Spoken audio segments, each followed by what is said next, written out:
Keith Chestnut, community reporter. I'm here now, the rally has ended, and I'm here with Linda from Bolton Against bedroom tax. And you spoke earlier, Linda, just refresh us what exactly your story is. Well, my story is I am affected by the bedroom tax after recently being made redundant. I attended one of the marches in June in Manchester. Attended with some family and friends who are not directly affected by the bedroom tax, but wants to support myself. I attended the march and met a gentleman called Mark. He asked me to leave my details with him. He contacted me. I got in contact with the trade union council in Bolton, and from then we set up Bolton Against the bedroom tax. We had our first launch on the 2nd of July, which is only 18 days ago. And in that time, we've had another 2 meetings booked for the 20th of July and the 30th. So people can come to that if they're watching this? Yeah, definitely. So everybody's welcome, just come. If you get on the Facebook page, Bolton Against bedroom tax, all the details of the upcoming meetings are on that site. Just in case anyone's watching it, I was going to say it's going to sound ironic, but if they're watching this and they don't actually have internet, how can they get in touch with you? Is it just via Facebook? Mostly via Facebook, really. There's a telephone number on the leaflets, but I'm not aware. Are the meetings at a set place, did you say? They're at different places. We've got two upcoming meetings. One at the top of the Brow Estate at the Rocket Hotel on the 25th. That's at 7:30. One in the Great Lever area of Bolton, and that's on the 30th of July at the Nightingale Centre, Fishton Lane, and that's at 7 o'clock. Sorry. We've also got a coach going next Saturday to the march in Manchester on the 27th, and that's been covered by our local trade union council. We've got backing support from Unison, who are supporting the campaign as well.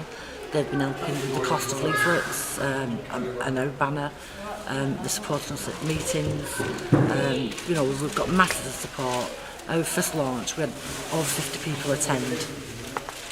What our intentions are is to have different campaigns in all the areas of Bolton, and then have a big a big meeting with all the areas involved in the centre of Bolton, and then go onwards from there. So it all came about through a chance meeting with Mark Krantz on a was that a bedroom tax march? It was a bedroom tax march. Okay. So just tell us your journey from there till now, if you like. Right. How I'm just trying to get the kind of personal touch of how that impacted you. What made you go on the march, I suppose, is the first question. For myself, I went on the march because I couldn't find nothing in Bolton at the time that was up and going that I could get involved with. I'd been made redundant from my job, so I'm on benefits. Sorry to hear that. I suffered the same thing. Yeah. Can't afford to pay the bedroom tax, basically. I've got family members. My son, he buys me shopping. My daughter. I've got 4 children. I was saying quite negative things about the cuts earlier. One thing I think which people miss, because we never appreciate things really, is that I think they thought the cuts would cripple us, and the reason that they haven't is because the family unit has come together, as perfectly demonstrated by you there. Mothers taking in the children back to the family home and things like that. You know what I mean? So again, we're in the mire. It's really bad, and people are depressed and all the rest of it. But we're not realising that we have done that. You know what I mean? We've a different kind of solidarity. The family unit. My family unit is really, really important.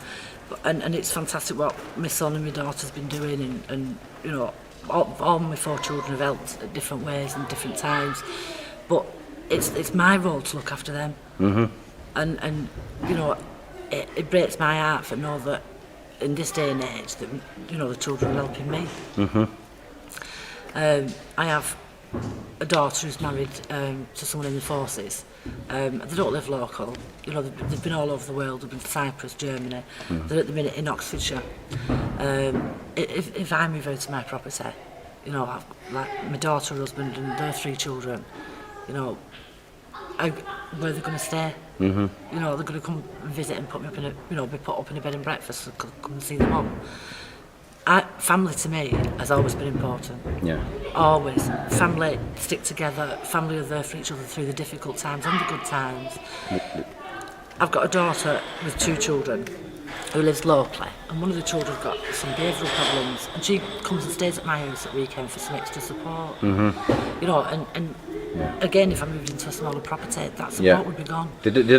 Nobody's thinking about the personal effects, are they? You know, things like that. It's like someone was saying to me, they have relatives come over from wherever, you know. If you don't have that spare room, you know, where are they going to stay and things like that? Yeah, because my house isn't just a house, it's a home, and it's the head of my family. Yeah. And, you know, I've got a daughter now who's expecting, and luckily enough she can move back in. But if I'd have moved into a smaller property, she wouldn't have been able to. Indeed. Right, I can tell the grandchildren are in the background there, running about. And just to finish off, I'd like to say, as I said to you outside, a lot of people come up to me when I'm talking the way I do on politics or whatever, and they say to me, what can one person do? You know, what can I do? And I think the reason I interviewed yourself is because you are that one person.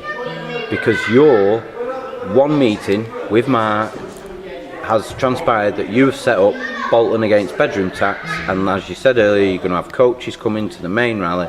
So I think you should give yourself a pat on the back. And would you have any advice to anyone else thinking of setting one of these up, or you know, what would you say to someone who thinks, you know, what can I do? When I got first asked for my details, and I got contacted by the you know, trade unions in Bolton, I thought, oh no, you know, can I do this? Can I do this really? You know, I've suffered from depression. I've had I've lost my brother recently to tragic circumstances. Sorry and my brother lived with me, and his ashes are scattered in the garden. So when this all happened, it was a vulnerable time for me, and I thought, can I do it? But because I'm passionate about other people, not just myself, but passionate about other people, and getting involved with this campaign, you know, meeting people who are, you know, who are doing their meals, who's going to food banks, and who was panicking that the food banks are going to run out. You know, that's my passion. That I will continue doing this, and if I get a job tomorrow, I will be continuing to fight against bedroom tax. What I'd advise anybody who's watching this today, if there's not a bedroom tax campaign set up in your area, get in contact with one of the other campaigns. Google it, Google bedroom tax campaign. It'll come up. Facebook again is Facebook is good, and you'll find someone that's, you know, near enough local to yourself. If it's not your town, it might be the next town. Contact them, meet them, and do this yourself. Let's all get together and, you know, unite as one. Yeah.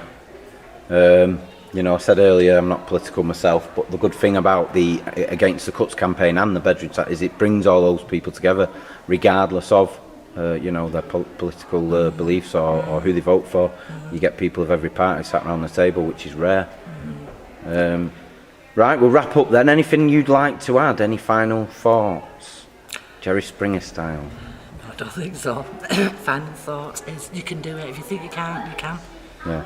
You know, get out there and if you don't feel like you want to launch any campaigns, get in there and get involved with another campaign. You know, one person, like I said, I went to a march, and now we've got, you know, a Bolton Against bedroom tax, we've got meetings coming up, we've got a coach going up to Manchester, we're doing a sleep out on the 24th of August to show the government that, you know, there's going to be more people on the street who are homeless. You know, get involved, involved. See, I'm quite a spiritual person. I believe in fate and synchronicity, and as you were saying there, obviously I didn't know until we were doing this interview about you know, the tragic circumstances, but you could look at that in a way of that came along for you to be, you know, focused on that rather than on the other thing, and everyone who feels comfortable sat in a job, you're only one redundancy away from being in the same position, you know, and that's what it boils down to, I think. Anybody, you know, people losing their jobs on a daily basis. You know, people, you know, what I find out that's happening now when I'm out there looking for jobs is you've got a lot of zero contract jobs, which, you know, you might have 7 hours work a week, and so you're going to still have to get claim housing benefit, and you're still going to have to pay, so it's a catch-2 situation. You know, so it could happen to you tomorrow, it could happen to anybody tomorrow. Indeed. Right, thank you very much. Right, you're welcome. Cheers. Thank you. I'll see you on the 27th. Yep.